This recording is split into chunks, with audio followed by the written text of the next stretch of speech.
welcome to the Nurse Rosa's Insights podcast. I'm here with Beth Brooks, and she is a nurse who has definitely gone beyond the bedside. And I can't wait for you to hear all about it. Beth, could you tell us just real quickly what your venture capital adventure is about? Okay. Yes. Well, hi, Rosa, and thank you for having me today. What is my venture capital idea about? I'm the kind of person that has had this very interesting career in nursing. I've done lots of different things. I've worked in higher education. I've worked on, in large healthcare systems. I've worked for some different vendors, for lack of a better term. And I always like a challenge, and I always like to learn something new, and I always like to do something I haven't done before. So this last probably 6 or 8 years, when I had left my most recent full-time position, I sort of wanted to figure out what's next and and I had lots of opportunities to do things that were interesting, but I had sort of done those things before, and I really wanted to try something new. So I started mentoring at the Healthcare Technology Incubator here in Chicago, which is called Matter. And, fast forward 3 years, I'm mentoring and meeting all these startup companies and never met a nurse entrepreneur, a nurse owner. And I thought, well, that's sort of odd. And so then I was at a conference with a young nurse entrepreneur, and she said, why isn't there an investment fund of nurse executives to executive leaders, nurse leaders to invest in other nurses? And I thought, well, that's a good question, and then you go and do your homework and do some internet searching, and lo and behold, there wasn't a fund owned by nurses that invested in nurses. Certainly there are a lot of other venture capital firms that invest in healthcare startups. And then at the same time, this has been going on probably the last 8 or 10 years. There's been more and more activity with women starting venture capital funds because it's been very hard for women founders to receive venture capital investments from men who are always venture capitalists, right? Mm-hmm. So it was one of those kind of all the stars aligned, right? We've got more nurse entrepreneurs, we've got more women owning funds, and then boom, here we are. So this has definitely become my passion project, and spend most of my time. I do a couple of other things, but trying to spend my time working with, mentoring nurse founders, and then doing a little teaching on the side around innovation. So that's kind of the story. Yeah. Do you teach in like a college setting, or do you just do seminars or? I'm teaching in a college setting right now. I have an undergraduate class, or excuse me, a graduate class that I'm teaching on innovation and finance. And so part of what I have the students do is most of them come into the program. It's a health innovation program. So most of them come into the program wanting to start a business, or they have an idea, or they're wanting to implement an innovation at their job. And so this curriculum prepares them for that. And then my course focuses on the financing piece. How do you raise money if it's a new idea? But if you're trying to implement an innovation at your work, you typically have to make the business case. You just can't say, hey, let's implement blah, blah, blah. You usually have to convince the higher powers that be that this innovation is a good idea and a financially good idea. So that's kind of what I'm doing. A language that nurses are taught in nursing No. school, is it?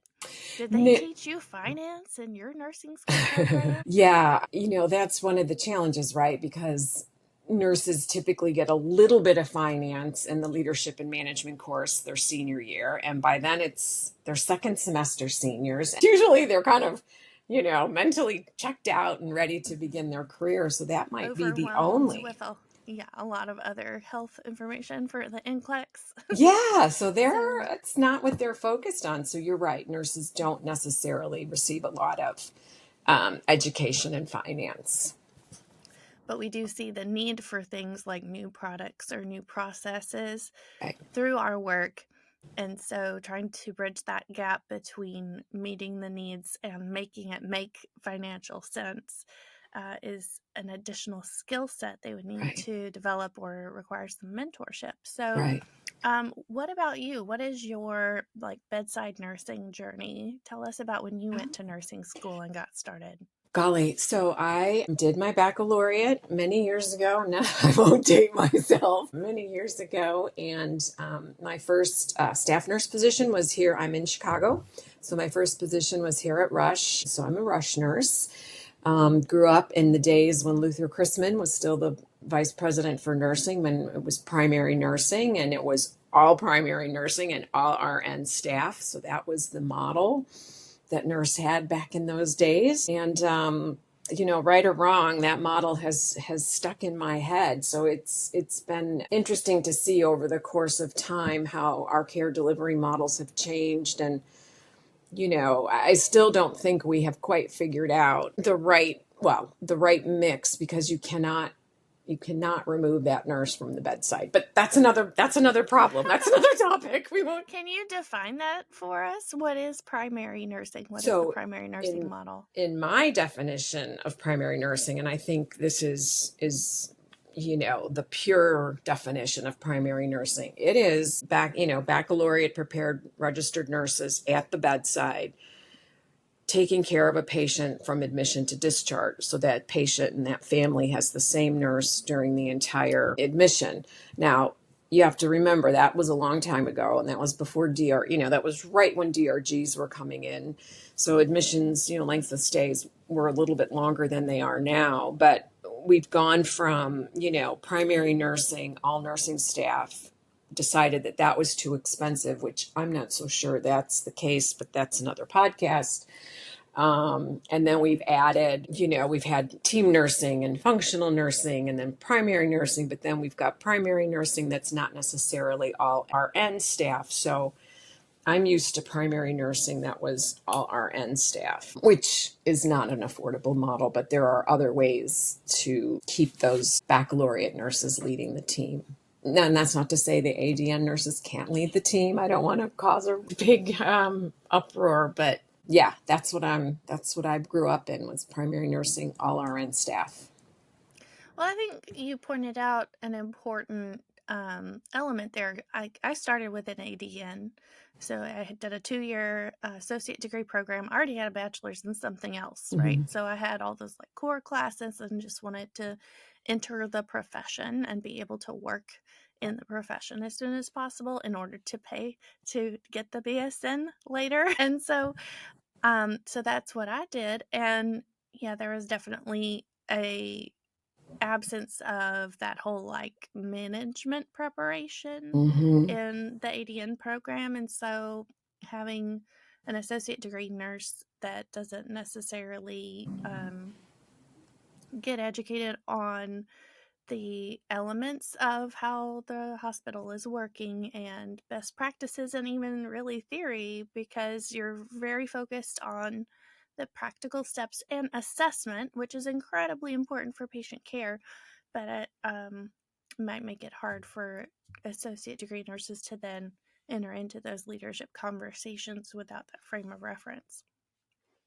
Well, and I think, I don't know when you went to school, Rosa, but I also think that we've done a better job now of making it a little bit easier to articulate between ADN and BSN. And we've Good. hopefully, the education system has hopefully, there's at least my sense is that there are more BSN completion programs, there's more flexibility, there's more online learning. So hopefully many nurses enter as ADN, and that's perfectly fine, but the complexity does require more, I think, more education too. And I don't think there was, I don't remember there being much in my BSN program about the business of healthcare Right. still. And Mm-hmm. so, in order to, like you said, say, how does this innovation we want to make financial sense? A lot of nurses are not sure what the next step is. So, what was the next step for you? You started at Rush as a Mm-hmm. bedside nurse. So, where Mm-hmm. did you go from there? Oh, I'm one of those nurses who, when I was in my baccalaureate program and in that leadership and management class, I thought in the book, I'm going to be the next nurse vice president. That's what I want to be. So I sort of knew that I had sort of the business. I grew up in a family where, my dad owned his own business. And so I don't know how much that influenced me, but I sort of knew I wanted to be on the leadership side. Now, I don't know that that necessarily meant the business side, but I knew I wanted to be on the leadership side. And so I went back to school and did my master's degree here in Chicago at Northwestern, and I did my master's degree in nursing administration. That's what we called it in those days, because I knew I wanted more of those business skills. And then my program was at Northwestern, so we were able to take our electives at the Kellogg School of Business. So that was really, really helpful. I don't have an MBA, but I still feel like I have a pretty good understanding of the business side of healthcare. Yeah. Well, I guess so, if you were confident enough to start your own venture capital firm, right? That's great. So what was next after that? Then I had a really very varied career. I spent some time as a director of nursing, and then that was really not, the title was a little bit of a misnomer because I was in charge of nursing staff development. I worked on the magnet program. I worked on clinical development, clinical ladder. The clinical nurse specialists reported to me, the IV team. So I had this kind of interesting constellation. So I wasn't like a director over nursing units. So I had more like the support areas. And that was when I was finishing my master's degree. And then I don't, honestly, Rosa, sometimes I don't know how this happened. Right? But I ended up thinking, oh my gosh, my GRE scores are going to expire. I better go back to school. When you're a rush nurse, Luther Chrisman threw down the gauntlet when we were new grads. You all have to get a doctorate. And so that sort of stuck with me. And so then, trying to think, then I applied for the PhD program at UIC, and that's where I did my PhD. So, give me a challenge and I'll try to, I'll probably take it on. So you have a PhD now. Mm-hmm. And Yeah. what is your PhD in? It's in nursing science. Nursing science. Yeah, I know many nurses choose to do their PhD in a different field or choose an EDD or now choose a DMP. But for me, I knew that I could do the PhD in nursing. I'm a nurse. I'm a nurse's nurse. My brain is wired like a nurse. But then I could take my electives in other colleges, and so that allowed me to add more business, marketing. I'm trying to think what else. Yeah, those were the two. I took all of my electives in the College of Business, and I took one in the College of Public Health, which was marketing. Yeah. Yeah. That's what I'm interested in. Marketing, public health messaging. Let's put Yeah. some accurate information out there and get it delivered. Exactly. It's part of why we're here. So, Exactly.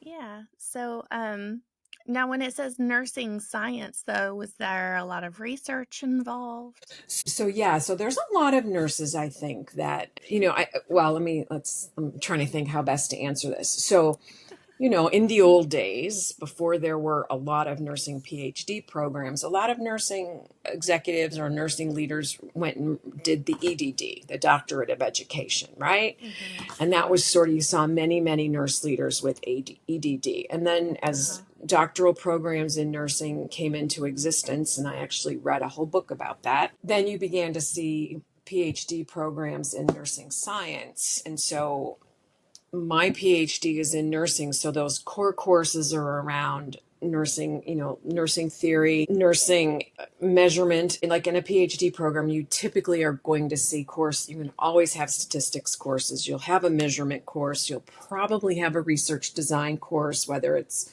qualitative methods or quantitative methods. There'll probably be in there some kind of theory course. And then you have those electives. And so for me, I just felt that I wanted my terminal degree to be out of the College of Nursing and the graduate college. And I felt like a PhD, everybody kind of knows what that is, what that type of degree, and it is about science. So you do have to do an original research project. You do have to do the preliminary oral exams. So it is the same as any PhD in any discipline. And then now in the last, 20 years, 15 years, the DMP has come in to our educational landscape. And so now nursing has a clinical doctorate and then a research doctorate. And Hmm. it's the same. Medicine is a clinical doctorate, and physicians do a PhD. You see the MD, Hmm. PhD. In education, you have the EDD, which is the practice doctorate, or you have a PhD. And then we, of course, get into all of our PharmD, like everybody now in Hmm. healthcare, the pharmacists, the occupational, all the therapies, dietitians, everybody has a that terminal degree is now the doctorate, and it's typically the clinical doctorate, and then you can add the or do the science doctorate, which would be the DMP. Excuse me, the PhD. Yeah. So yeah, And so. so when you started telling us at the beginning about your own venture capital fund, were you Hmm. saying it is funded by these nurse leaders that Hmm. have these like terminal degrees and they want to invest in the future of the profession? That's right. That's Can exactly you tell right. can you tell us some more about that? Like are there any of the other founders you want to give a shout out to or So my partner is Marla Weston, and Marla is a general partner. We're both co-founders of the fund. Our limited partners, who are the investors in the fund, are nurse leaders from all across the country. They're not all doctorally prepared. We do have some that are, master's prepared, and that's perfectly fine. That doesn't the it's not a education prerequisite for exactly. joining? Yes, thank you. Thank you. Yes. We have a nurse attorney. We Hmm. have a little bit of everything, right? Because nursing Hmm. is very varied. And that was intentional so that when we are looking at an investment opportunity, let's say it's a pediatric solution. One of our limited partners is a pediatrics nurse. And so she is better able than I would be to evaluate a business that's offering pediatric kind of care, right? So our LPs are across the spectrum in nursing. And yes, I think if you ask them, they would all tell you that we're doing this to put our money where our mouths are and support nurses because this kind of investing is very risky. There's no guarantee that you'll get your money back. We're going to, we want to work really hard so that we do have a good return for our investors. But, it's risky. And so Hmm. there's 16 limited partners. They, thank goodness that they wanted to take the risk and had the financial wherewithal. And we're all on the journey together and we're all learning together too. So. So when you're evaluating applications, I guess, of people who want to have you evaluate their business for Mhm. investment, do you have a Shark Tank type meeting? Is it Nurse Shark Tank? Yeah, yeah, yeah, yeah. Kind of, sort of. We have a three-step process. So we usually will spend, and one of the things we want to do at Nurse Capital too, Rosa, is build community and build community among nurse entrepreneurs. Because even if you're a nurse entrepreneur and you're in an incubator or an accelerator program, and you're getting all the support that they offer, you're still probably the only nurse. And so Hmm. you still need support and a network. And so part of what we're doing is building a network. So I personally will meet with every single nurse that sends us a pitch deck. Now, some of them they're learning, right? We don't invest in angel, we're not angel investors, so there's language and things to learn, but we will, if a nurse sends us a pitch deck, we will evaluate that pitch deck and make a decision, yes or no. Is this nurse's company fit our investment thesis, which are kind of our criteria? And if it does, then we have a deeper conversation. The decision to invest never happens in one phone call. I mean, Right, right. it's right, right. It's like anything.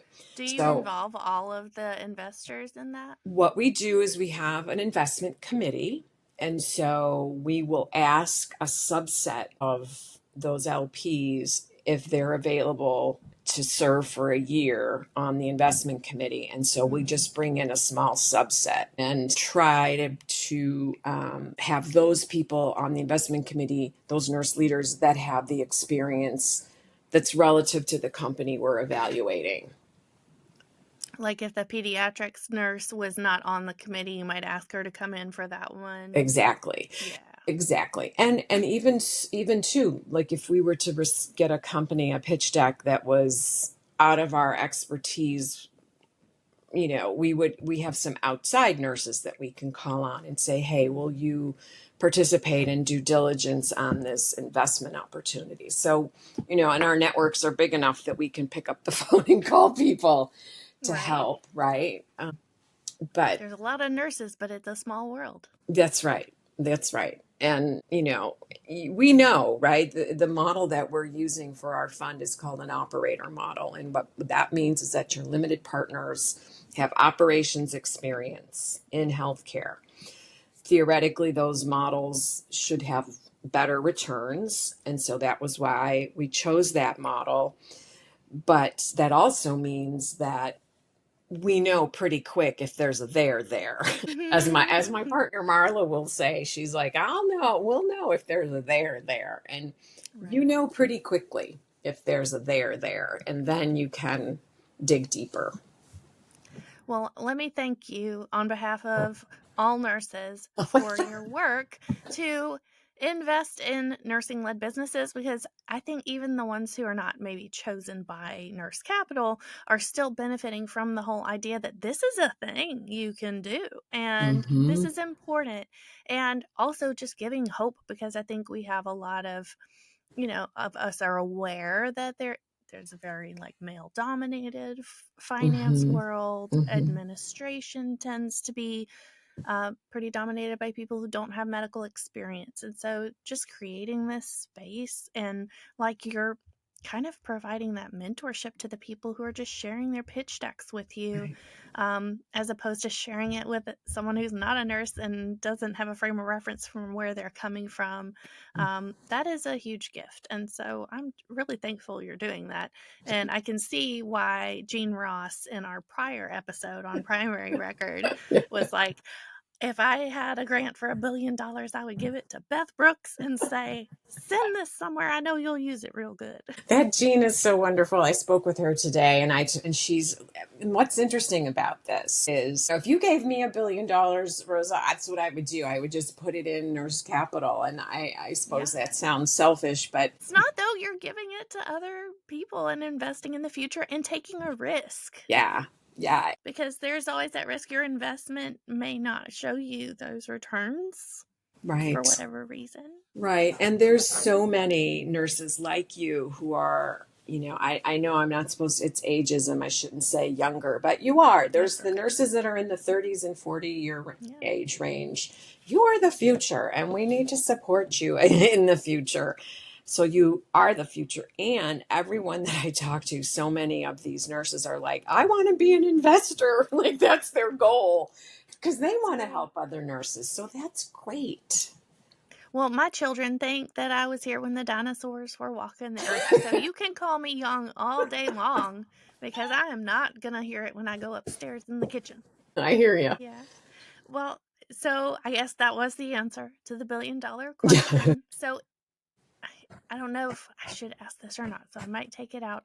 But do you have an idea of something that you wish somebody would make that you could invest in? Oh, that's an interesting Like, question. what would your dream thing be to invest that nobody's created Oh yet? my gosh, if I had a magic wand, Right. I've Yeah. said this for years, and I know it's probably terribly impractical, but I would like to start a building, a facility, a something that is completely nurse led and nurse driven care delivery. And I don't, I'd like to blow up the whole system because this medical model is not working for us. And I Right. think, I think a nursing model of, and I don't know what that would look like, but that's what I would do. I would just, so what idea have we, that's what's really hard because a lot of the easy stuff has already been cherry picked off. And there's some literature about that. Some of the hard problems, like what Jean Ross is trying to do, that is a hard problem to solve. It And I'm is. finding it's the nurses who are solving the hard stuff. Yeah. But And we see so the suffering and that it's gonna be hard anyway, so how about we make it a little less bad that and exactly. alleviate some suffering? No, I think It's worth trying to make it a that's little right. bit better. That's right. And if we could, if we had a company, I think the lack of reimbursement for nursing services is really holding us back because boy, if we could get reimbursed for the care we provide, the world would be our oyster. Yeah, that would be pretty phenomenal. We had Melissa Mills on here talking about the Commission for Nursing Reimbursement as well. Yeah. So Yeah. I really appreciate that call out as well. There's a lot of people trying to do really big things, systemic things, and Right. building really big models of care. As so, I really appreciate your investment, your time. Thank you for coming on the show today. If people would like to learn more about Nurse Capital, where can they find you? The best place is, well, I guess two things. Nursecapital.net is our website, so that's pretty easy to find. And then on LinkedIn, I'm on LinkedIn. So I would say those are the two places you will find us, find me. Well, fantastic. All right. Well, thank you so much. And if you've enjoyed this episode of the Nurse Rosa's Insights podcast, subscribe wherever you're listening so you can hear the next answer to the $1 billion question that might save healthcare. And I'll see you in the next episode.